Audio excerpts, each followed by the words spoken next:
Before we begin, I want to know, where are you watching The Purge from? Drop a comment below. If you're a dedicated fan of true horror stories and those creepy mysteries that crack reality open, don't forget to like and subscribe so you never miss another tale. Today, we're diving deep into a terrifying pattern that has repeated itself for decades.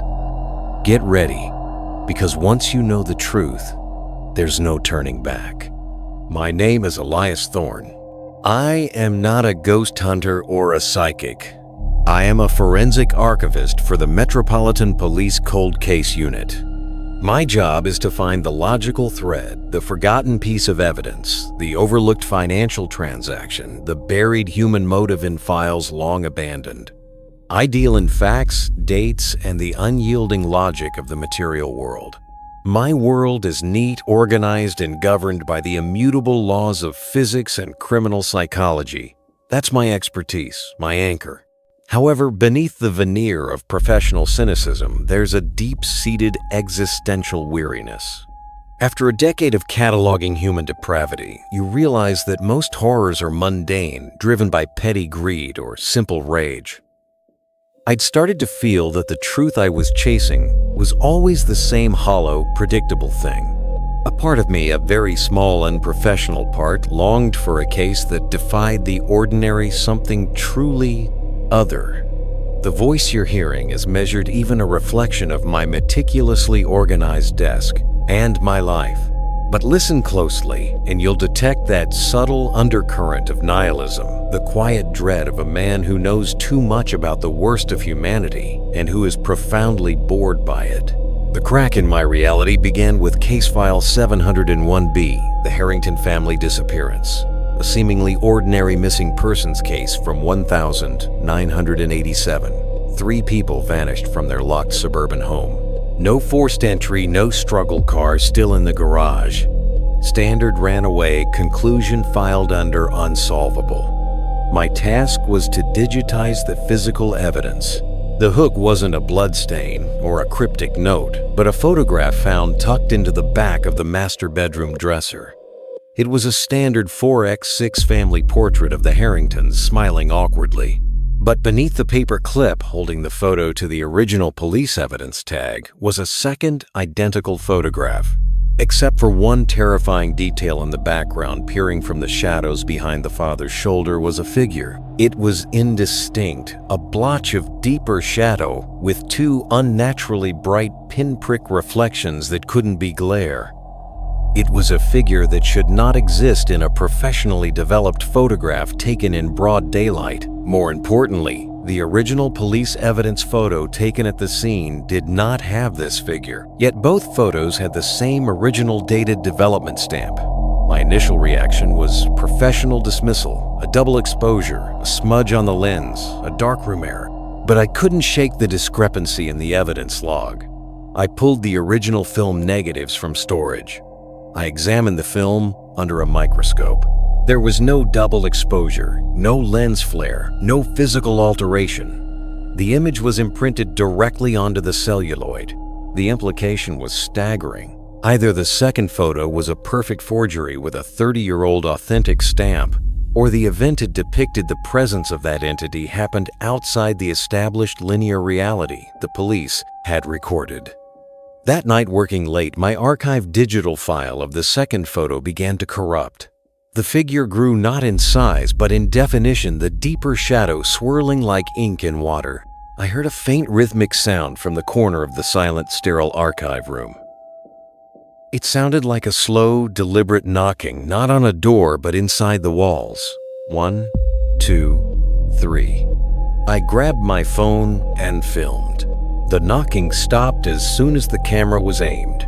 But when I replayed the video, the ambient silence of the room was punctured by a sound. My conscious ears had missed a low, static whisper saying a single word: found. My obsession with the dual photo anomaly led me to file a formal request for a full re-examination of Case 701B, citing new anomalous photographic evidence. My supervisor, a by-the-book veteran named Commander Hayes, saw it as a severe lapse in judgment. He accused me of fabricating evidence to justify my waning interest in the mundane. The direct threat wasn't to my life, but to the very foundation of my identity, my professional integrity, and my clearance. Hayes made it clear, pursue this ghost story, and I would lose my job, my pension, and my reputation, the only things left that defined me. The pressure was immense. The logic-driven part of me screamed to destroy the second photo, erase the file, and return to the safe, predictable reality of financial fraud and petty murder. Ignorance was safe. But the whisper, found, and the impossibility of that photograph had tapped into that profound existential weariness. The truth, no matter how terrifying, was a necessary antidote to the soul-crushing boredom of known evil. I deleted the digital file from the police server. I filed a vague, non-committal report, but I kept the second photograph tucked into a secure vault box at home. I chose obsession. I resigned myself to a clandestine personal investigation, a private chase for the truth that had cracked my world open. The risk was total professional ruin, but the reward was finally confronting something real. With the police resources no longer available, I shifted my methodology. I became a private investigator of the impossible. My forensic archiving skills were perfect for this.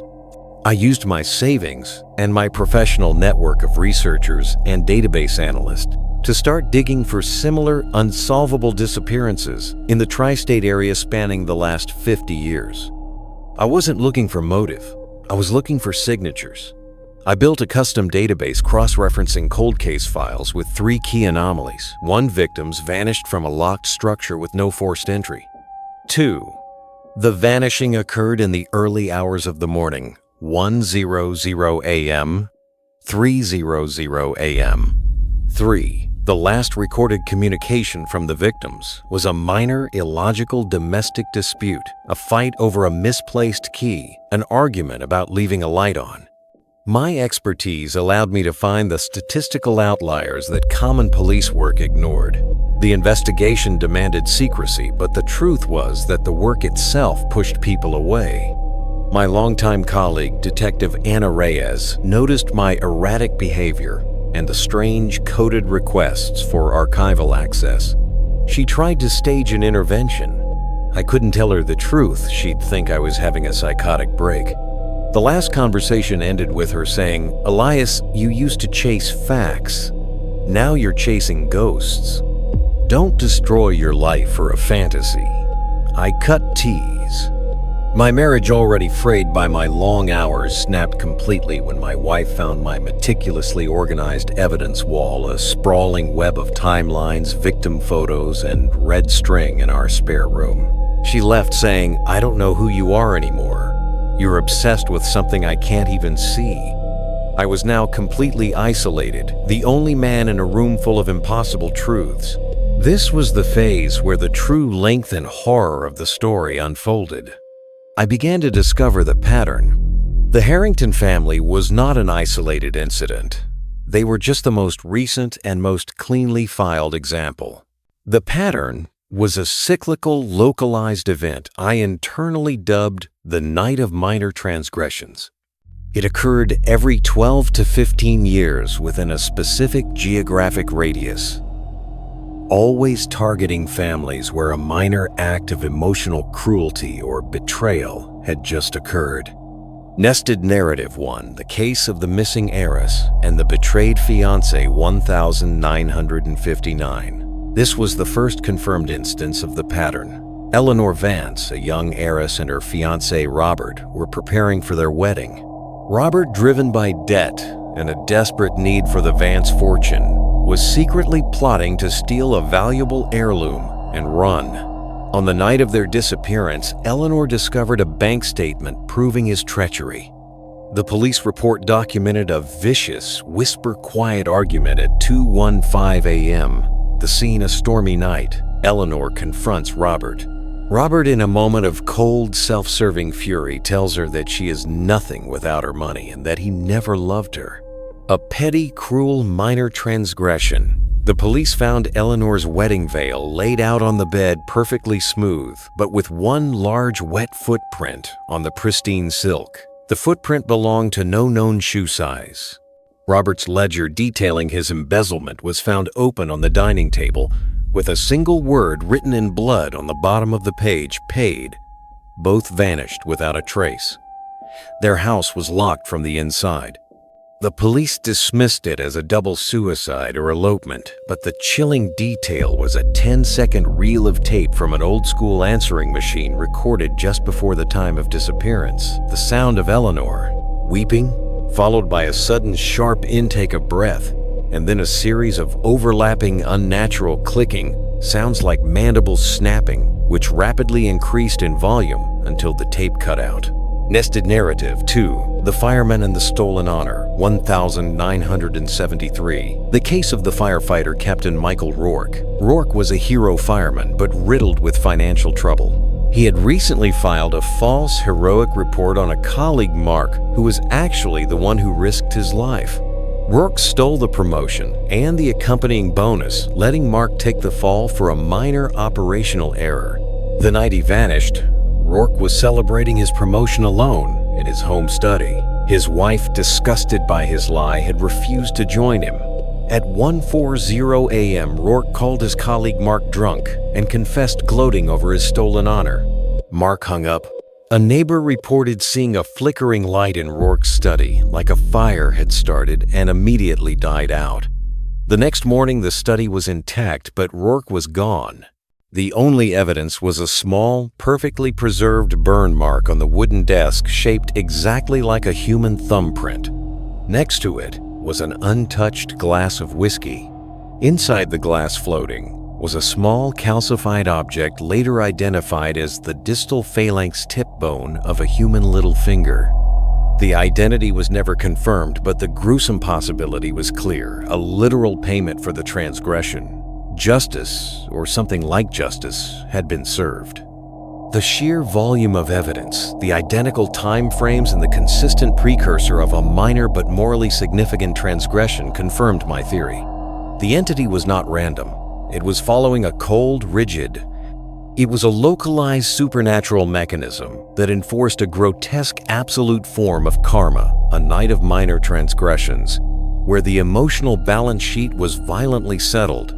By cross-referencing folklore, obscure religious texts, and the few psychiatric reports of the survivors, those who went mad but survived, the night I began to piece together the entity's identity. I found references in old Puritan journals from the 17th century about a localized spirit they called the Scrivener, the supernatural clerk or registrar. It didn't act out of malice or hunger. It acted out of obligation.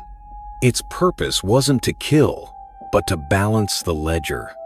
It only manifested when a small, calculated act of emotional or moral debt was incurred, and it came to collect. It wasn't a monster.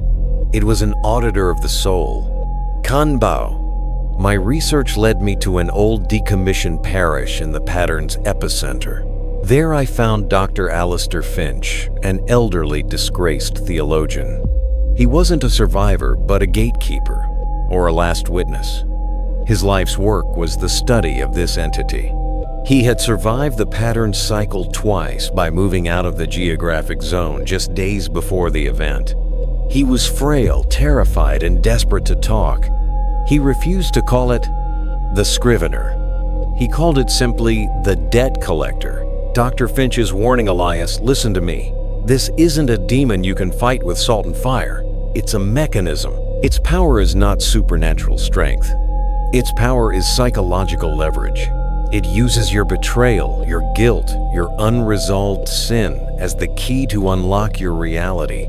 It doesn't break down the door. It forces you to open it yourself. And now that you've investigated the pattern, now that you know its schedule, the threat is no longer abstract. It knows you are watching the clock. You are now on the ledger. You have incurred a moral debt by exposing the mechanism. The next cycle is due, and your name, Elias, will be its primary entry. The threat was now explicitly personal. The entity wasn't just collecting historical debts. It was coming for the man who had dared to read its files. The next night of minor transgressions was scheduled for 72 hours from now. The psychological warfare began immediately. The Scrivener didn't need to physically manifest. It used my own life as a weapon. Every screen in my apartment began to flicker, showing only a digitized image of the second Harrington photograph, the one with the dark figure. My archived files started sending cryptic one-word emails to my estranged wife, lie and gone. The most terrifying intervention, I walked into my living room and found my meticulously organized evidence board. The one that filled the spare room had been rearranged. Every single photo of the victims was replaced with a photo of my own face taken from my old police ID, each one marked with a single damning word: negligence, apathy, obsession. The entity was not just watching, it was cataloging my personal moral failings. The prophecy, the ultimate challenge, arrived as a text message sent to my decommissioned police phone number.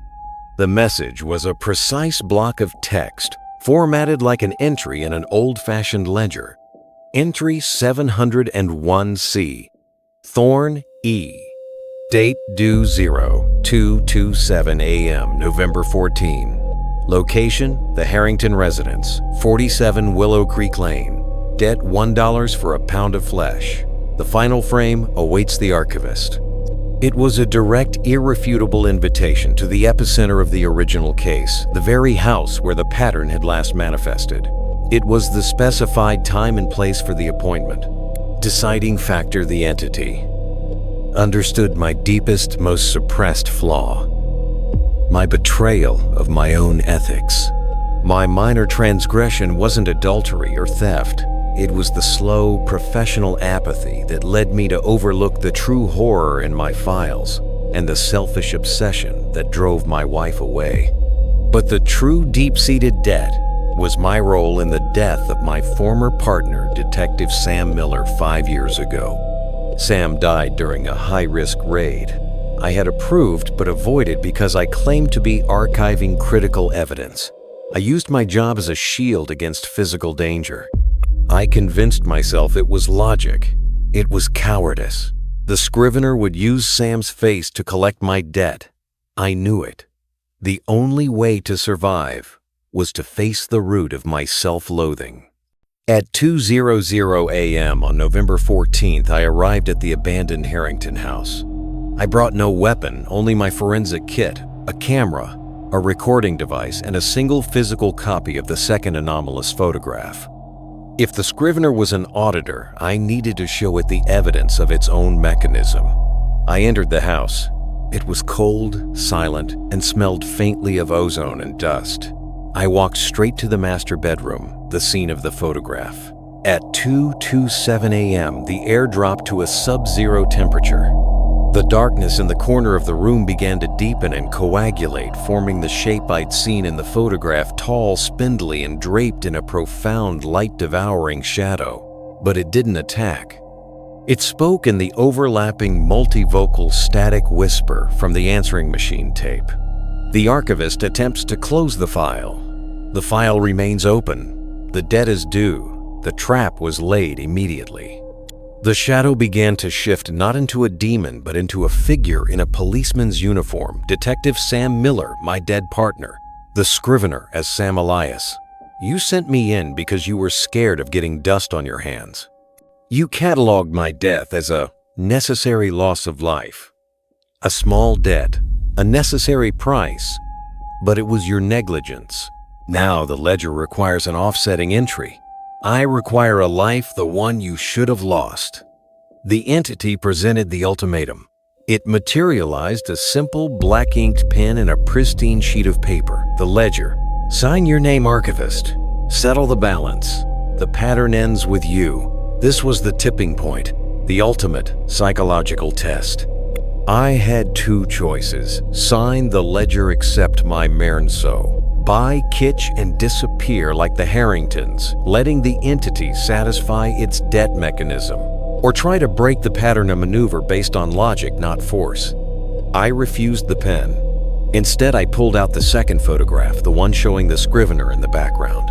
I taped it to the wall. Elias, you are an auditor, not a judge. Your function is balance.